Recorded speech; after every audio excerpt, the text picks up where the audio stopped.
En el proyecto de vida de muchas mujeres, la maternidad tiene un espacio especial, pero en la lista de cosas por hacer, el ser madre casi siempre se encuentra debajo de aspectos como estudiar, viajar o simplemente madurar.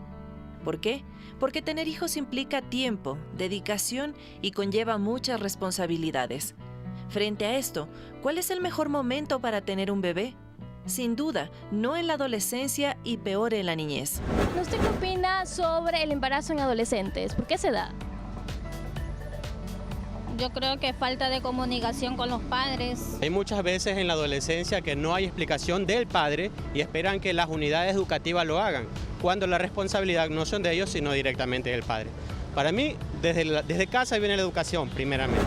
Entonces, ¿qué acciones debemos desarrollar como país, como familia, como padres? Niñas, no madres, es una campaña regional que busca precisamente respuestas a esas preguntas.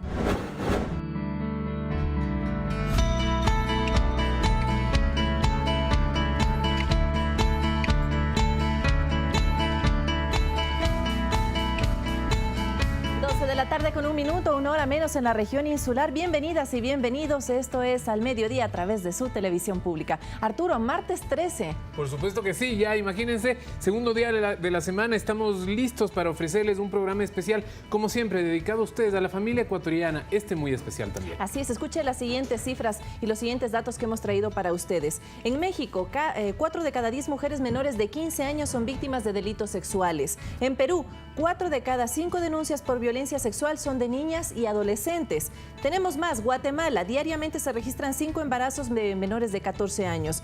En Ecuador, ¿qué está pasando? Entre 2002 y 2010 los partos en niñas de 10 a 14 años se aumentaron en un 78%. Eso nos ubica segundos en la región con el índice de embarazos adolescentes y segundo en América Latina. Cifras realmente alarmantes, pero nosotros lo que queremos es transformar esas cifras a personas para que nosotros nos vayamos dando cuenta la importancia de este tema y podamos ir combatiendo también estas cifras que, como las decía yo hace un momento, podían ser alarmantes y que desafortunadamente han ido creciendo. Es una batalla por lo pronto perdida. Hemos tomado el nombre de una campaña regional de algunas organizaciones no gubernamentales que se han unido en una estrategia para prevenir, para planificar los embarazos, para proteger los derechos de las niñas y adolescentes. Esta campaña se llama Niñas No Madres y es el tema que nosotros estamos manejando en esta jornada de día martes. Una frase que lo dice todo, diría yo. Niñas no madres. Engloba más o menos lo que nosotros queremos decir en este programa y por supuesto les preguntaremos a las especialistas en este caso qué es lo que quieren hacer con esta campaña, a dónde quieren llegar, cuáles son los objetivos y por supuesto estamos aquí para ayudarles. Sin duda, bajar las estadísticas creo que sería uno de los principales objetivos, pero también visibilizar los derechos de las adolescentes, de las niñas que se encuentran en etapa escolar y que tienen que seguir construyendo su proyecto de vida. Así que usted, amiga y amigo televidente, está invitado a participar activamente en este problema social. Claro que sí, porque siempre lo decimos, ustedes son nuestros principales invitados y para quienes dedicamos siempre este programa nosotros. Vane, arrancamos entonces. Arrancamos con eso, vamos a hablar un poquito más de las estadísticas para que usted conozca acerca de esta problemática en la que todos debemos participar, todos debemos aportar, todos debemos conocer. Preste mucha atención a lo siguiente. En el proyecto de vida de muchas mujeres, la maternidad tiene un espacio especial, pero en la lista de cosas por hacer, el ser madre casi siempre se encuentra debajo de aspectos como estudiar, viajar o simplemente madurar. ¿Por qué? Porque tener hijos implica tiempo, dedicación y conlleva muchas responsabilidades. Frente a esto, ¿cuál es el mejor momento para tener un bebé? Sin duda, no en la adolescencia y peor en la niñez. El informe Mujeres Ecuatorianas, 2 décadas de cambios, presentado a finales de 2016 por ONU Mujeres, alerta que Ecuador ocupa el primer lugar en la región andina y el segundo en América Latina respecto a embarazos en adolescentes. Información que se confirma con los datos del Instituto Nacional de Estadísticas y Censos del país, que revelan que entre el 2005 y el 2014, el número de nacimientos registrados en madres adolescentes de 10 a 14 años creció en un 107% y en el rango de 15 a 19 años un 16,34%. Pero la problemática lamentablemente tiene otra arista. Según datos de la campaña regional Niñas No Madres, en Ecuador y América Latina, el embarazo de niñas y adolescentes menores de 14 años, en muchos casos, es producto de violencia sexual. Según el Servicio de Atención Integral de la Fiscalía de Ecuador, en 2015, el 40% de adolescentes abusadas sexualmente no dieron a conocer el hecho a ninguna persona. Esto quiere decir que casi la mitad de los casos en Ecuador se mantiene en silencio y probablemente muchas de estas niñas y adolescentes quedan embarazadas y son presionadas para ser madres. Entonces, ¿qué acciones debemos desarrollar como país, como familia, como padres? Niñas, no madres, es una campaña regional que busca precisamente respuestas a esas preguntas. Planificación, prevención, respuesta adecuada, protección de derechos, futuro, son algunos de los términos que están sobre la mesa de debate.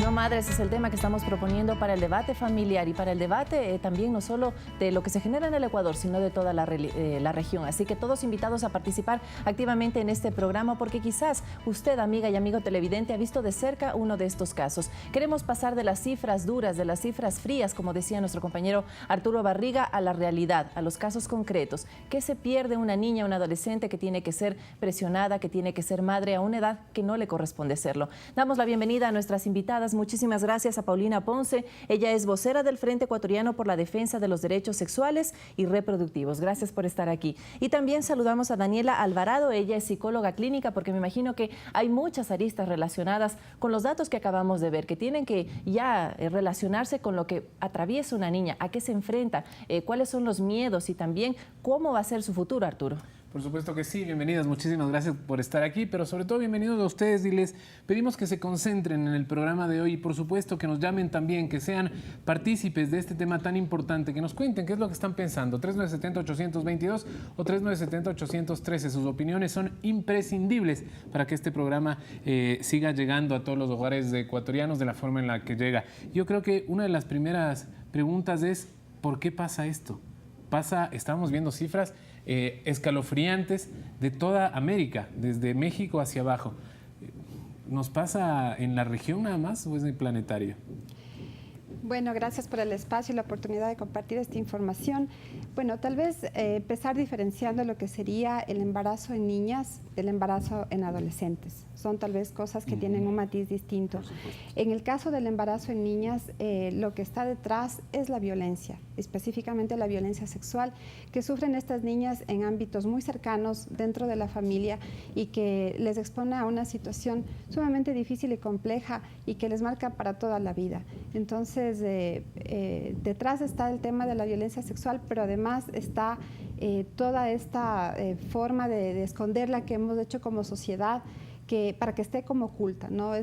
Por ejemplo, ya luego podemos citar cifras sobre denuncias y son bajísimas la cantidad de denuncias que se hacen. Hay mucho miedo, hay mucha culpabilización sobre las niñas. ¿Hasta qué edad se comprende como niñas? Hasta los 14 años. Hasta los 14. Luego hay una problemática distinta, digamos, de 15 a 19, que ahí tal vez Daniela puede profundizar un poco más. Daniela, bienvenida. Gracias. Bueno, un poco sobre la pregunta que hiciste, de alguna manera vivimos en una sociedad en donde la violencia está naturalizada, en donde construimos relaciones donde se determinan relaciones de poder desiguales, ¿no? Y entonces, de alguna manera, las niñas están en una situación de vulnerabilidad, no solo por ser mujeres, sino por ser niñas frente a un adulto o una persona que generalmente, además de cercana, quien abusa o hace uso de este poder, ¿no? Entonces, esta violencia naturalizada, en donde se construyen relaciones de poder, en donde los hombres tienen más poder que las mujeres, o los adultos más poder que los niños y las niñas, es decir, nosotros ejercemos violencia con quien podemos ejercer violencia, El ¿no? profesor sobre el alumno también, ¿no? Exacto. Eso es muy común. Entonces, un poco mirar que es por eso interesante al principio del programa la responsabilidad de todos y todas, mirar cómo estamos construyendo relaciones de violencia y cómo se invisibiliza, ¿no? Y mantenemos en silencio estas relaciones, ¿no? Entonces, hasta que aparece, por ejemplo, una niña embarazada que muestra probablemente una violencia sistemática que pasó hace muchos años antes, ¿no? Y que es solamente el resultado palpable de algo que pudo haber pasado durante muchísimos años. Y que pasa también en los niños, eso es importante decirlo. Es decir, las niñas al final podrían terminar embarazadas, los niños no, por lo tanto son violencia, es violencia que jamás podría ser visibilizada. en algunos casos. Sí, sí, esas son violencias que están escondidas y tal vez la mayor responsabilidad es llamar la atención sobre este tema, porque además tal vez escuchamos que una niña es madre y esto es una cosa que nos parece inaudito o un poco imposible, ¿no? Pero sucede en el país. Aquí en el Ecuador, en el año 2014, llegamos a tener 2.000 niñas en el Ecuador, 2.000 niñas que estaban embarazadas y que tuvieron que llevar ese embarazo porque además socialmente también no ha habido como una apertura para hacer un análisis responsable sobre esta situación, sobre esta problemática y que podamos avanzar, por ejemplo, en leyes que puedan favorecer también la situación de estas niñas. Estaremos hablando más adelante sobre la normativa porque es importante conocer qué estamos haciendo y el debate que se extienda también a las personas que hacen política pública. Pero ahora le damos la bienvenida a Daniel Palacios, nuestra primera llamada de la tarde. Muchísimas gracias. Muy buenas tardes. Mi nombre es Daniel Palacios, pues les llamo desde la ciudad de Cuenca. Pues yo quería comentarles algo, ¿no?, con relación a este tema. Pues falta de los padres el decirles no a nuestros hijos, porque solamente les decimos sí. Falta también orientación, responsabilidades, no les damos responsabilidades. Daniel, ¿a qué se refiere? Y respeto. Daniel, ¿me escucha? Les permitimos que hagan todo. Hola, Daniel, ¿me escucha? Falta guía. No me escucha. Hola. Sí, ¿me escucha, Daniel? Sí, con mucho gusto. Gracias por llamarnos. Quería yo preguntarle y también poder hacer un diálogo con quienes nos llaman, porque me gustaría conversar también con quienes están del otro lado de la pantalla. ¿A qué se refiere usted con negarles las cosas a los niños? El decirles no, porque verá, lo que pasa ahora es que a todos se les dice sí. Por ejemplo. Yo tengo aquí amistades que es difícil manejar el no. Sí, es fácil. Usted dice sí a todo, es fácil. Los niños entienden, los jóvenes entienden. Ya. Pero el no es difícil de manejar. Es importante el no. ¿En qué casos? En los casos, sumamente de libertades. Ya. De cosas pequeñas que los jóvenes tienen que hacer, porque a veces se les da mucha libertad. Ok. Listo, Daniel, muchas gracias. ¿Alguna cosa más que quisiera acotar? Justamente esto me parece un tema perfecto. Lo importante también es que a los niños varones y jóvenes varones aprendan a ser responsables en la amistad de las niñas. Porque a veces nosotros los varones pensamos que como varones podemos hacer y disponer de todo. Justamente eso es lo que los padres deben marcar, la responsabilidad. Okay. Les deseo éxitos y buenas tardes. A usted muchísimas gracias por comunicarse con nosotros. ¿Qué podemos decir respecto a eso? No sé qué luces podemos dar. Es verdad que se les dice ahora mucho más sí a los niños, que se les consiente más, quizás eso quiso decir también. ¿Eso puede perjudicar en la crianza de un niño? Yo creo que lo que Daniel mencionó importante es esta importancia del ejemplo, ¿no?, en relación al aprendizaje. Y es que si nosotros queremos niños respetuosos, niñas que conozcan sus derechos y que puedan también decir no, niños que construyan relaciones de igualdad, ellos tienen que mirar eso en su ámbito más cercano, ¿no?, en su familia, con sus padres, con sus profesores.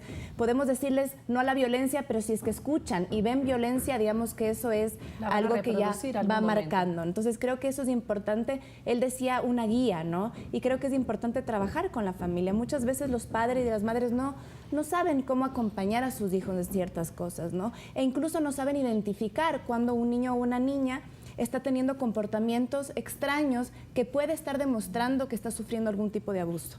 Y esto es importante, que los padres y las madres sepan de alguna manera, o los cuidadores, para ampliar un poco ese campo, sepan qué señales de riesgo o de alerta pueden haber que estén demostrando que la niña o un niño puede estar teniendo algún tipo de situación abusiva o violenta en su ámbito. Algunos, ¿no?, Daniela, antes de darle paso a la siguiente llamada. Claro, por ejemplo, los cambios en el tema de aprendizaje, ¿no? Los niños que bajan su rendimiento escolar, ¿no? ¿Por qué bajan un rendimiento escolar? Algo puede estar pasando emocionalmente, ¿no? En una niña que es chica, por ejemplo, tener infecciones en las vías urinarias, ¿no? Claro, no es frecuente. Sí, es decir, cambios comportamentales, más agresividad, cambios de humor, pesadillas, El sueño, ¿no? Exacto, sí, el sueño. volver a orinarse, por ejemplo, digamos, dejar de controlar esfínteres, es decir, hay cosas como biológicas y cosas emocionales que nos demuestran que ahí puede haber algo está pasando en el niño, no necesariamente una violación o un abuso,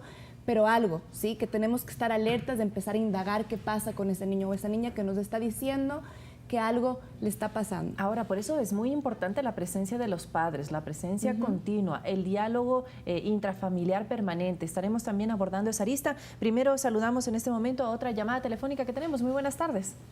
Muy buenas tardes. ¿Cómo está? Mi nombre es Tamara Zurita. ¿Cómo está? La verdad, soy una chica de 21 años y me importa bastante este tema, porque la verdad incluso la llamada anterior me hizo notar que la sociedad muchas veces sigue como antes. Lastimosamente, un ejemplo mío es que en la escuela las típicas mamás, papás no las mandaban a pijamadas porque prefieren ocultar el tema. A mí desde que tengo 9 años mi menstruación fue bastante rápida. Mi mamá me explicó todo, exactamente, incluso si mi hija quiere sentirse segura, utiliza un preservativo, te enseñan todo. Y la verdad es gracioso porque las mamás que prohibían a sus hijas hacer pijamadas, que no les hablaban de sexo, tengo compañeras que tienen incluso 2 hijas, 3 hijas a mis 22 años. Y en la actualidad yo no, o sea, tengo una libertad sexual de hablar con mi mamá de cualquier cosa que te expliquen desde el comienzo. El tema de ocultar el tema sexual no te sirve para nada. No sirve eso de libertinaje o demasiada libertad, como mencionaba la llamada anterior, porque más bien tienes que darles libertad, pero con una comunicación, que sepas decir no, que sepas lo que está bien, que sepas lo que está mal. Por supuesto que sí.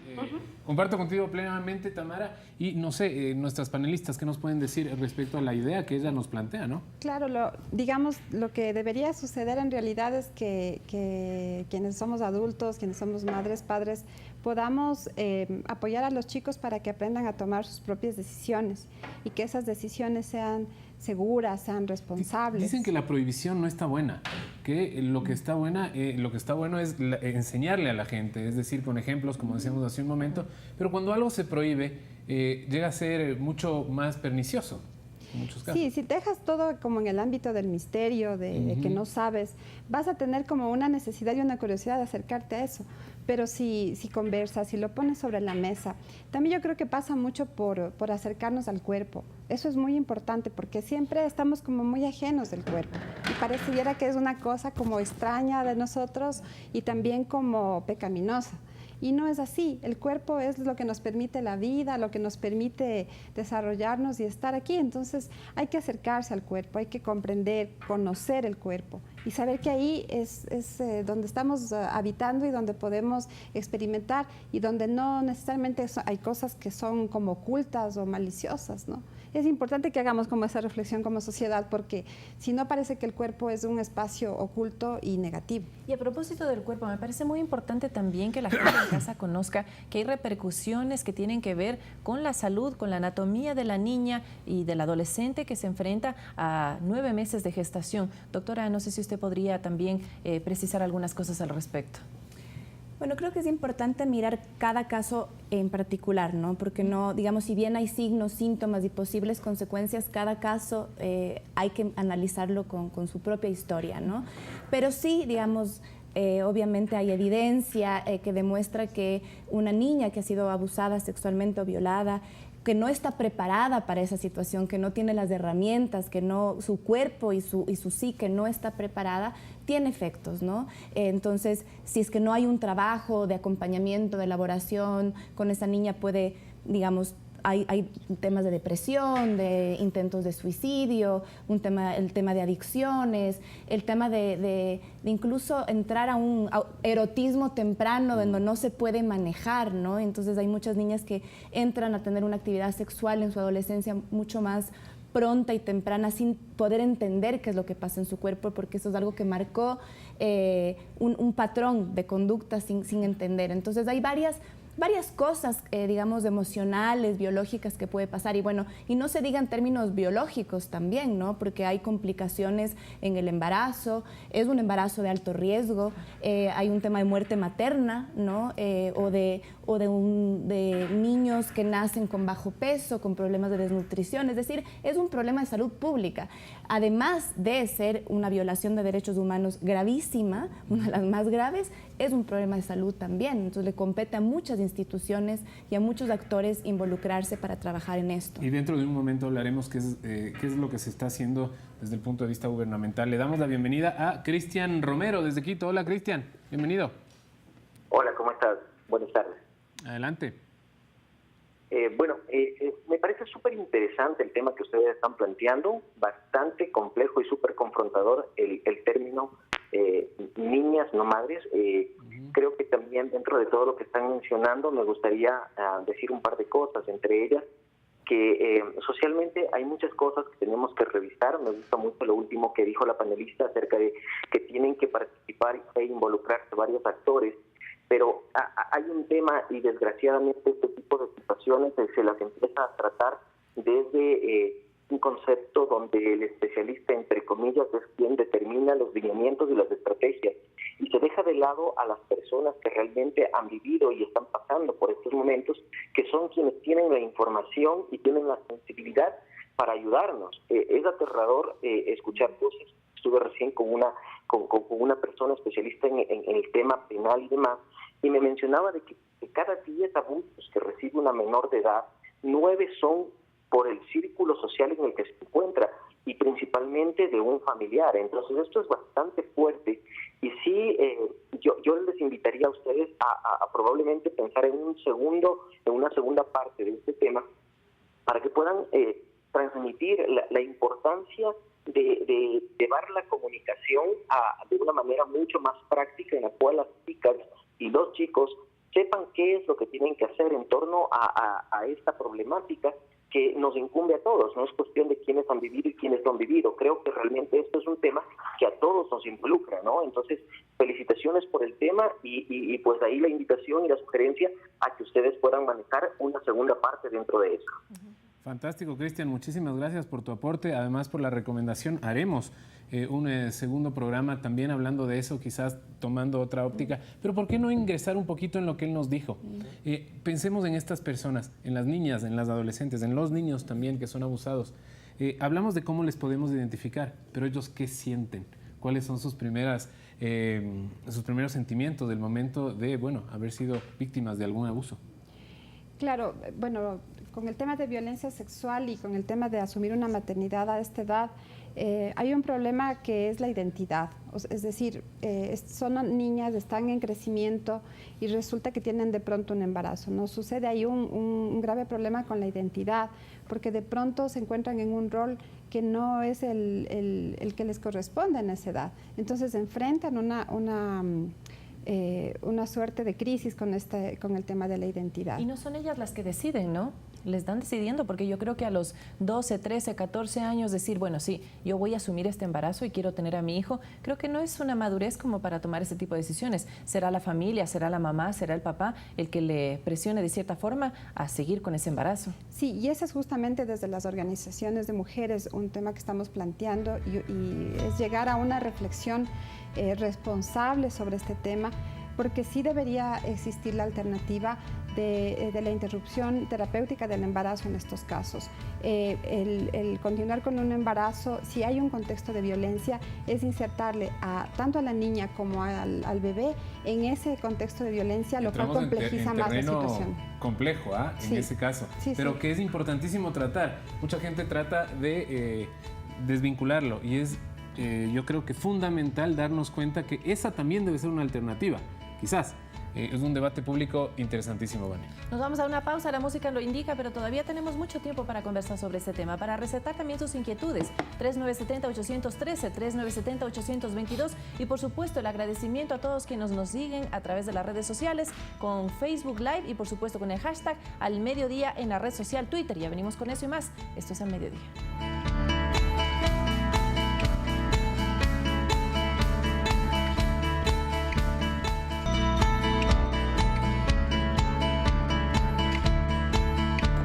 gracias por acompañarnos todos a su programa Al Mediodía. Hoy un tema fundamental, niñas, no madres, es lo que estamos hablando aquí.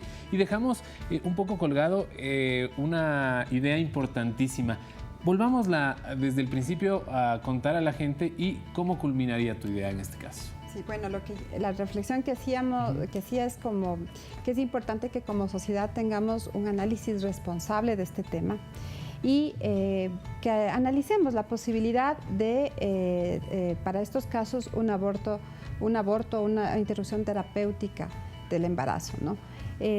Porque finalmente, ¿quién se hace cargo de estas niñas? ¿Quién se hace cargo de los hijos de estas niñas? La mamá, la abuelita. Son ellas mismas en unas situaciones muy precarias, son las madres, son las abuelas, y todo esto en una situación y en un contexto de violencia y de pobreza muy grave. Entonces, sí creemos que más allá, digamos, más allá de las posiciones personales, de las creencias y demás, es importante que nos pongamos a reflexionar sobre esta realidad. Las niñas están teniendo unos impactos en su salud física, en su salud mental, en su proyecto de vida, en su situación social. Entonces es importante que analicemos. La normativa?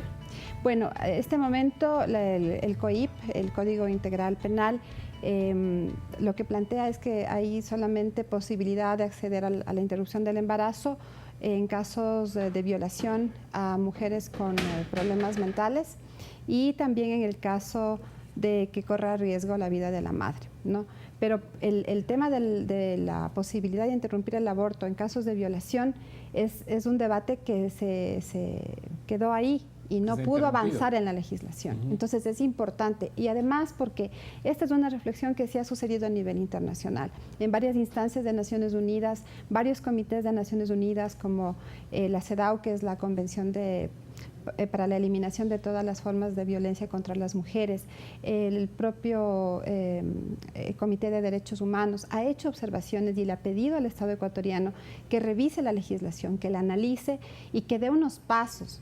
Miren, en la región estamos avanzando. Chile hace pocas semanas, por ejemplo, cambió su legislación e incluyó, por ejemplo, el aborto en casos de violación. Ahora, nosotros con este tema, abordando esta arista, no queremos decir ni que estamos a favor ni en contra, nosotros como panelistas también de este espacio, sino que queremos invitar a la gente a que haga el debate, a que participe en el debate y sobre todo, como decía uno de nuestros amigos televidentes, que se incluyan las voces de las personas que han pasado por esta situación, porque mal o bien nosotros haríamos desde afuera, ajenos tal vez a la problemática, a opinar, pero hay gente que ha pasado por esta situación y es importante que le demos la voz a todos y a todas. Me confirman, por favor, si tenemos una llamada telefónica en espera, 3970-813, 3970-822, ¿tenemos a alguien ahí?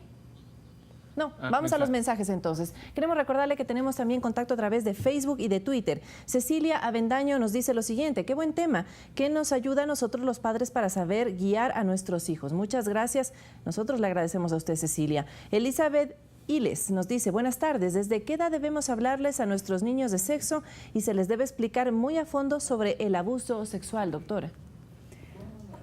A ver, primero la sexualidad es parte de nuestra vida desde que nacemos hasta que nos morimos, ¿no? Entonces creo que el tema de la sexualidad no solo se refiere al tema como sexo, como tal, como la relación sexual. Entonces creo que es importante que los padres vayan acompañando a sus hijos y a sus hijas en todo este proceso, ¿no?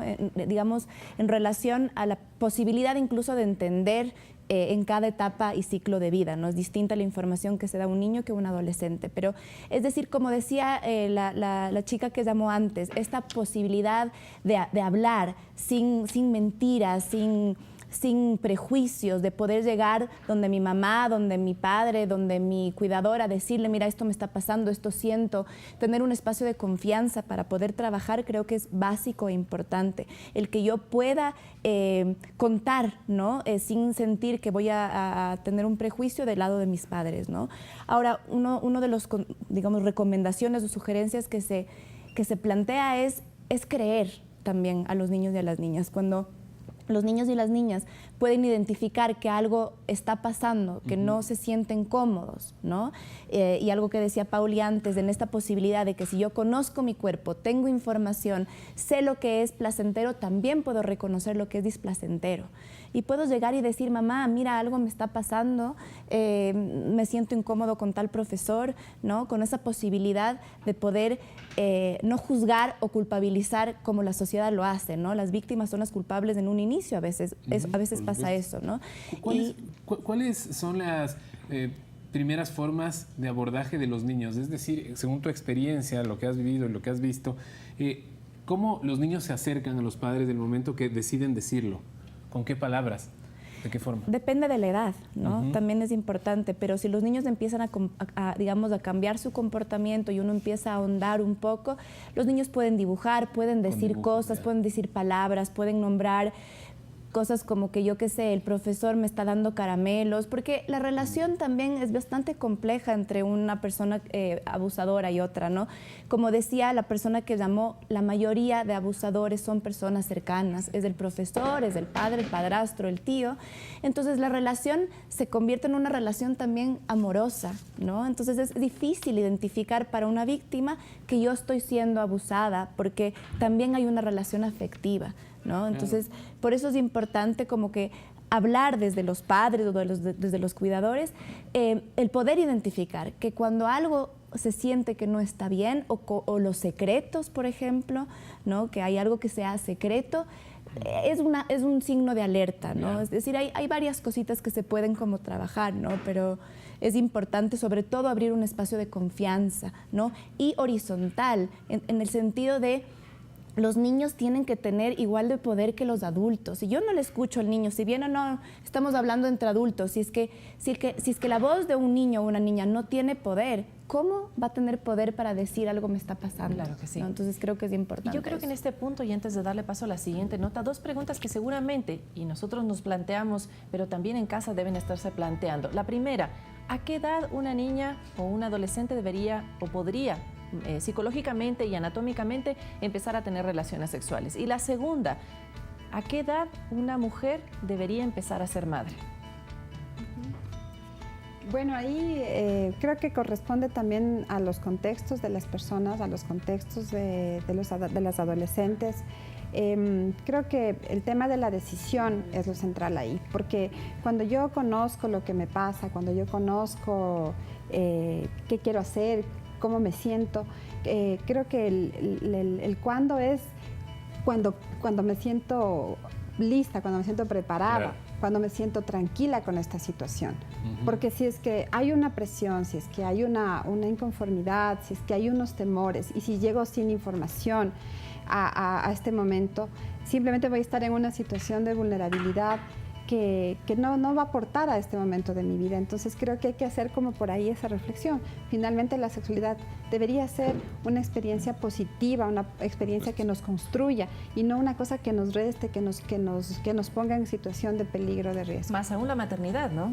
Imagínense. Nosotros con eso queremos dar paso a la siguiente nota. Escuche bien esta cifra, y es que según la OMS, 1 millón de niñas menores de 15 años dan a luz al año, es decir, alrededor de 1 millón de niñas dan a luz al año menores de 15 años. Es una cifra tétrica también que hemos escuchado a lo largo del programa.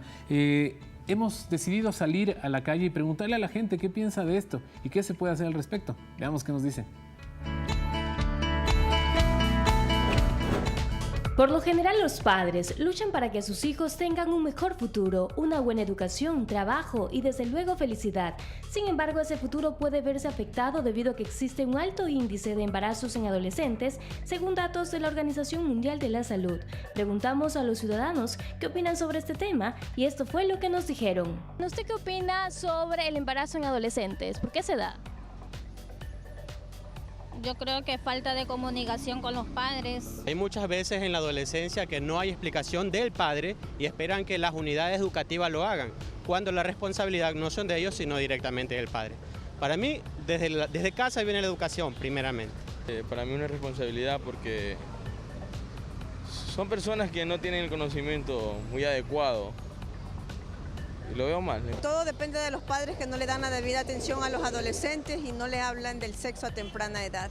Muchas adolescentes que quedan embarazadas se ven obligadas a dejar sus estudios. Según la OMS, un adolescente con escasa o ninguna educación tiene pocas oportunidades para encontrar un trabajo. Esto puede tener un costo económico para el país, puesto que se pierden los ingresos anuales que una mujer joven hubiera ganado a lo largo de su vida de no haber tenido un embarazo precoz. ¿Alguna recomendación a los padres de familia? que formen más a sus hijos y que tengan mucho cuidado y sepan dónde están sus hijos, con quiénes salen y que los cuiden mucho. Yo como madre le dijera a la juventud que se prepare hoy en día, porque sin ninguna profesión no avanzan. Y más que nada el Estado deberían ir hacia la prevención, hacia prevenir el embarazo adolescente más que afrontarlo. En este caso el Ministerio de Salud Pública tiene una gran responsabilidad y mucho por hacer, porque creo que en eso se ha hablado del tema, pero poco se ha realizado en ese sentido. No, pero lo principal es los padres que tienen que cuidar a los niños, que darle una mejor atención, guiarlos, y eso es todo. Antes de comentar ese video, otro comentario que podríamos sumar a la opinión ciudadana. Sebastián Castro a través de Facebook nos dice lo siguiente: buenas tardes, felicidades por el programa. El joven de hoy en día tiene que tener un cambio de actitud y ser más abierto y tener confianza con los padres, de no tener vergüenza con ellos, y del embarazo pasa por descuido de los jóvenes. Otra opinión que tenemos a través de las redes sociales. ¿Qué podemos decir al respecto? Creo que hay algunas cosas en común que se dicen, ¿no? Y sobre todo es la presencia del padre y la información oportuna, más allá también de la política pública que debe estar enfocada a la prevención. Sí, el papel de padres y madres es importantísimo en este tema, pero también creo que de otros actores, por ejemplo, los propios medios de comunicación, la publicidad, el rol de las escuelas también, ¿no? Porque pasan ahí la mitad del tiempo los chicos, entonces sí es importante que las escuelas también reflexionen sobre su papel, las educadoras, los educadores, cómo es que están transmitiendo esta información. O sea, a veces si han tenido una carga, una forma en la que aprendieron la sexualidad, tal vez es difícil también para ellos como explicarla de otra manera, de acercarla de manera más amigable con los chicos, la información y todo lo demás. Entonces, tal vez hay que hacer como esa reflexión que nos atraviese, más allá de buscar culpables, como buscar soluciones y buscar como quién puede asumir qué responsabilidad en este tema, pero en realidad debería ser un tema que lo asumamos como sociedad. No hemos topado todavía el tema de la política pública y qué puede hacer el Estado respecto a eso, porque hemos hablado de algunos actores, estábamos diciendo precisamente también de los medios de comunicación, nos hemos quedado cortos, también hay que hacer un mea culpa al respecto, nos falta muchísimo por hacer. La política pública, ¿qué hace y qué puede hacer, qué debe hacer? Ya, es que tenía justo una idea de lo anterior pero que por decía. Por favor, y es un poco, y en función al video, sí. Que me parece importante pensar que la información, la comunicación, el diálogo con padres es necesario, pero creo que también hay que plantear claramente la prevención de la violencia, ¿no? Que esa es como una de las estrategias como muy claras para el tema. Empezaríamos por ahí. Sí, porque es distinto el embarazo en niñas que el embarazo en adolescentes, ¿no? Que tiene que ver con la información, con el acceso a métodos anticonceptivos. Y una cosa importante que han salido en las últimas investigaciones es el tema de la idealización de la maternidad, ¿no? Al yo no tener otro proyecto de vida y al ser, digamos, una adolescente que básicamente lo que yo puedo hacer es ser madre para ser reconocida como madre o ser reconocida en una sociedad, eso hace que también hay incluso, digamos, esa confusión entre un embarazo hasta deseado de un adolescente que dice, tal vez esta es mi única salida, incluso digamos, a ser reconocida en una sociedad o incluso a salir de un ambiente violento, ¿no? Muchas de las chicas... La fuga, claro. Claro, o sea, yo vivo violencia en mi casa, prefiero salir de mi casa y eso es como una... La mejor manera es quedarme embarazada. Claro, entonces digo, hay varios factores que tienen que jugar para poder prevenir el embarazo y ahí entra la política pública, porque ahí entra justamente la idea de una intersección, ¿no? Intersectorial entre salud, educación, inclusión económica y social, la familia, la comunidad, es decir, cómo para poder trabajar en todos estos factores, ¿no? Vamos a profundizar un poco más en la política pública, pero antes démosle paso a otra llamada telefónica. Escuchemos a la gente. Marlene Maldonado nos llama desde aquí, desde la ciudad de Quito. Le escuchamos, gracias por esperarnos. Marlene. Sí. ¿Cómo está? Muy buenos días, muchísimas gracias por el programa. Sí. Buenos días. Me encanta que topen estos temas. Ojalá y todos los canales trataríamos de educar a la gente y ayudar a que seamos mejores, porque realmente todo esto que está sucediendo radica básicamente en la educación. Lamentablemente, jamás antes, ahora se está empezando y es una cosa muy buena según mi punto de vista, a elevar el autoestima de las personas, porque los padres de familia necesitan educación. Lamentablemente el conocimiento es tan bajo y tenemos nuestros esquemas tan marcados, que tan difíciles de salir. Yo sé que es más difícil reeducar que educar, pero debemos hacer un esfuerzo y educar a los padres, hacer talleres, qué sé yo, a las personas que tienen menos acceso a la educación, porque la educación de los chicos es tripartita, son profesores, padres y niños. Entonces, el momento que nosotros logremos eso, vamos a cambiar toda esta forma de sentir y de ver las cosas, y que las niñas no sean madres en vez de ser niñas antes de tiempo. La educación debe ir desde la concepción. Ese es mi punto de vista. Yo no quiero extenderme más, podría hablar sin terminar, pero muchísimas gracias. Y me alegra que esto se dé. Y como digo, ojalá en los medios de comunicación se extendiera esta forma de educar a las personas. Yo estoy muy complacida con eso. Muchísimas gracias. Gracias, Marlene. Muy importante su aporte. Muchísimas gracias. ¿Qué le podemos decir a Marlene? Ella topa nuevamente el tema de la educación y como estamos viendo de las cifras que también mencionó nuestra compañera Gisela, esta situación se da sobre todo en estratos sociales medios bajos, ¿no? Sí, realmente la cruzada que deberíamos hacer como país para informarnos, para conocer, para acercarnos a este tema es parte de las políticas públicas que además podrían ayudar desde la prevención. Hay que atender a las niñas que en este momento son madres, ese es un llamado de atención. Hay que crear un sistema de protección integral. Las niñas tienen que ser restituidas en sus derechos. Hay muchos derechos en una niña que es madre que están vulnerados, entonces el Estado ¿Cuáles, debería. por ejemplo? Está su derecho, por ejemplo, a la educación. Muchas niñas interrumpen sus estudios. Está el derecho también a su salud integral. Su salud queda afectada con un embarazo, con una lactancia siendo niña, imagínense eso.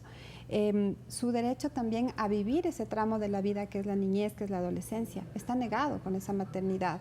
Entonces hay una serie de derechos y luego igual el acceso a un trabajo digno, a una remuneración digna. En esas circunstancias es absolutamente difícil. Entonces hay que trabajar en la atención integral, en acercar la justicia a estas familias, a estas niñas, para que puedan denunciar y para que puedan, las estadísticas de las brechas que existen entre las denuncias y las sentencias son muy grandes. En estos ya casos hay una de brecha en que denunciar. No hay denuncia. Exacto. Y luego hay otra brecha más en el que se haga justicia. En que se haga justicia y en que hayan sanciones. Es decir, ahí hay un camino larguísimo por recorrer. Cuando hablamos de política pública, por ejemplo, en acercar a la justicia a estos temas es algo que hay que hacer y esta restitución y esta atención integral para estas niñas también. Muy bien. Nosotros le damos la bienvenida ahora a Isabel, que nos llama a propósito desde el cantón Valencia, la provincia de Los Ríos. Qué gusto, Isabel, bienvenida. Isabel, ¿estás por ahí? Hola, Isabel. Hola, muy buenos días. Ahí le escuchamos, Isabel, bienvenida. Aló, muy buenos días. Adelante. Aló, ¿sí me escucha? Perfectamente. Ya, muy buenos días. En primer lugar, pues felicitarles por el programa, un excelente tema porque hoy en día en la sociedad vemos muchos casos como de niñas embarazadas padeciendo este tema. ¿Sí? Llevando un embarazo y son niñas, o sea, no están en el acorde llevando un embarazo con responsabilidad. Y no se da solo en el momento de que sean por violaciones o que sea tal vez por un momento de agravio de lo que se trata de una violación sexual. También se da por la falta de información, por la falta de comunicación que los padres hoy en día no les dan. Hablaba una de las personas que están ahí en el foro educándonos de que pasan mayor tiempo dentro de un establecimiento educativo. Así es, pero dentro del establecimiento educativo, cuando se trata o se toma una partecita de lo que es hablarle, a veces uno como docente, de la parte sexual, es mal visto o los padres se incomodan. Eso también depende del entorno social en el que se desarrolle o en el que nos desarrollemos. Hay campos sociales en el que padre y madre trabajan, no están educados o no son profesionales o no tienen ni una parte de educación. O sea, todo esto se basa también por los medios de la mala información que existe. Ahorita el internet da mala información, o sea, hay muchas cosas en sí que implican a que las jóvenes cometan muchas imprudencias.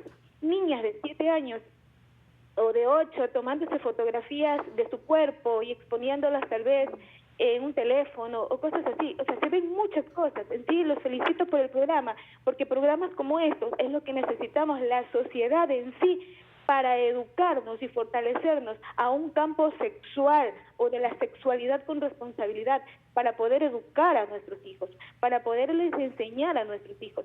Lo que sucede es eso, de que siempre hemos estado reprimidos hacia estos campos. No nos permitimos conocernos, autoeducarnos, porque los padres tenemos que autoeducarnos para seguir educando a nuestros hijos. Gracias. En esta parte sí me gustaría mucho de que ustedes se extiendan un poco más en lo que es la educación de la sexualidad responsable, no solo en niñas, también en jóvenes, porque existe mucha irresponsabilidad de esto. Eso es todo, amigo. Isabel, muchísimas gracias por contactarse con nosotros. Nosotros nos vamos a ir después de esta llamada a una pausa para ver si algo podemos reflexionar respecto a lo que nos dice Isabel y por supuesto también con las conclusiones. Les agradecemos como siempre por su sintonía. No se vayan, venimos ya.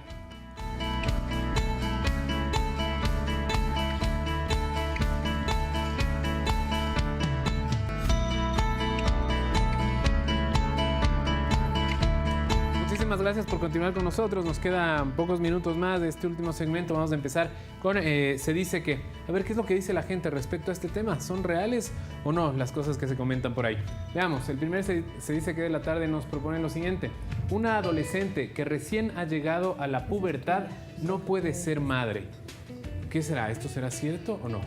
No, es falso. Si llegó la menstruación, puede ser madre, digamos en términos biológicos, pero no debería suceder esto. Por ¿no? supuesto.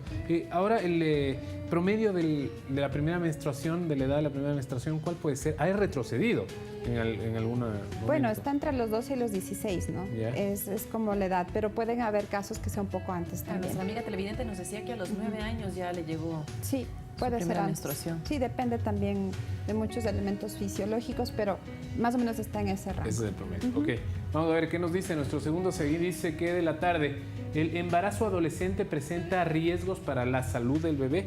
Por favor. Puede presentar riesgos, ¿no? Si es que es un embarazo no deseado, además no planificado, y que hay tardanza en hacer los controles de embarazo, entonces puede haber riesgos en el embarazo. Depende también qué edad tiene un adolescente. No sabemos que el rango de adolescentes es de 10 a 19, preadolescentes de 10 a 14 y de ahí 15 a 19. Es distinto una chica de 15 años a 19, ¿no? Entonces hay que mirar, pero por supuesto que puede haber riesgos si es que no hay controles adecuados y un seguimiento no solo biológico, sino también psicoemocional, ¿no? Y como decíamos, no solo para el bebé, sino para la madre. Exacto. Entra en graves problemas. Nosotros vamos a ver, el tercer se dice que de la tarde nos dice: no se puede quedar embarazada en la primera relación sexual, dicen por ahí. Solo la primera vez, no pasa nada. ¿Será cierto? Eso es un mito, eso es como otros muchos mitos que están detrás de la sexualidad.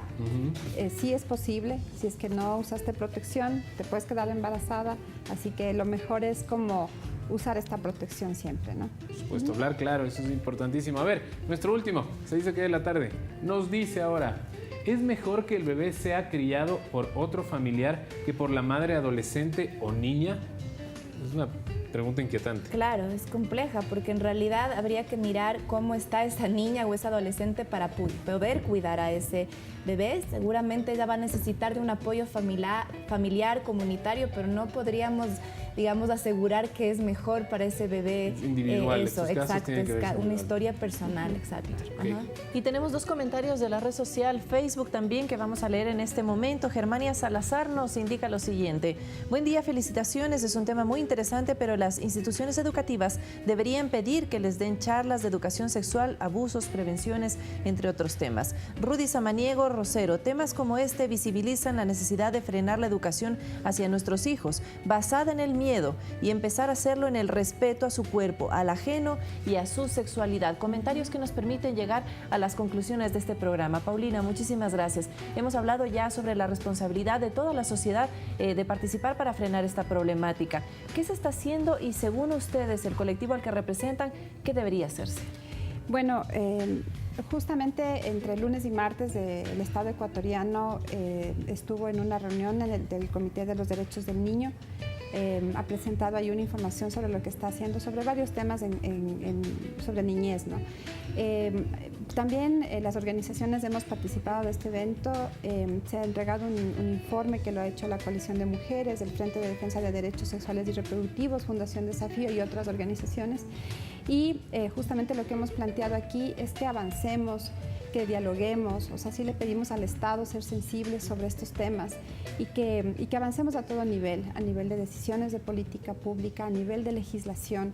Tenemos que avanzar, es decir, hay que dar unas respuestas y esas respuestas pasan por estas decisiones de gobierno y le pedimos especialmente al Estado que sea sensible, a las autoridades actuales.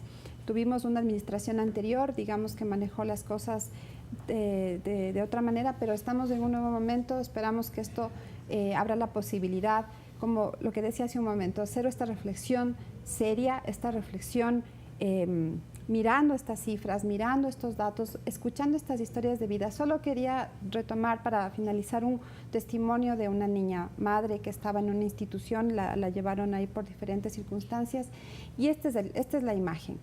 La niña estaba en el patio cargando a su bebé y fue donde una de las cuidadoras, ¿no? Entonces le dijo, por favor, te pido que le tengas un ratito a mi hija porque quiero ir a jugar un ratito. Durísimo, ¿sí? Durísimo. Y se fue a jugar la niña. Entonces, estos retratos, estas imágenes son las que no nos puede pasar como país.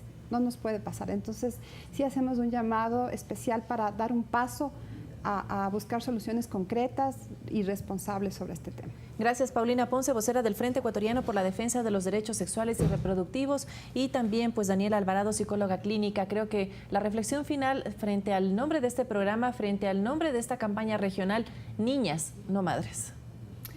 Bueno, creo que es lo importante de visibilizar que tenemos este problema en el Ecuador, primero, ¿no?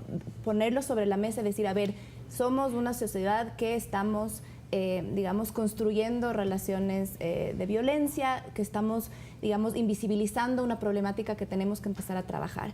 Entonces, con los mensajes últimos que pusieron ahí en la pantalla es importante, una educación continua, integral, ¿no? Que no solo hable de sexualidad, sino de cómo construimos relaciones diferentes entre hombres y mujeres, entre adultos, niñas y niños, de respeto, de no violencia, de la posibilidad de ir igualando estos poderes que mencionaba antes, que son los que naturalizan la violencia. Entonces, creo que es importante responsabilizarnos, actuar justamente para evitar, ¿no? Esta doble tortura que se plantea, no solo de la violencia, sino también de una maternidad forzada, ¿no? Que implica tantos y graves impactos, no solo en la vida de esa niña, sino en la vida de toda la sociedad. Gracias, Daniela. Me gustaría un poco terminar el programa reflexionando lo siguiente, y es que nosotros terminamos de esta hora y seguimos con nuestra vida. Es decir, les llevamos a ustedes a sus casas este tema, les planteamos y nosotros también nos damos cuenta de lo que está pasando, pero nosotros a partir de aquí seguimos con nuestras vidas. Quienes están afectados, no. Ellos, en cambio, tienen que seguir asumiéndolo. Las niñas y las adolescentes embarazadas, en este caso, tienen que seguir asumiendo esto por el resto de su vida. Pensemos un poco en eso también. Pero tenemos una responsabilidad como parte de un medio de comunicación, como padres de familia, como miembros de una sociedad activa en la que debe también pues, hacer la reflexión respectiva. Niñas, no madres, es el tema que nosotros hemos planteado este martes para ustedes, pero mañana tendremos otro muy interesante que usted no se puede perder. Huracanes, terremotos, Montañas, erupciones gigantescas, eso está pasando en el mundo al mismo tiempo. ¿Será que el clima o el planeta nos quiere decir algo, Vanessa? Lo vamos a ver si esas respuestas pueden ser abordadas en este espacio que está construido para la familia ecuatoriana. La cita será mañana a las 12 en punto por esta, su televisión pública. Chao, chao, hasta mañana.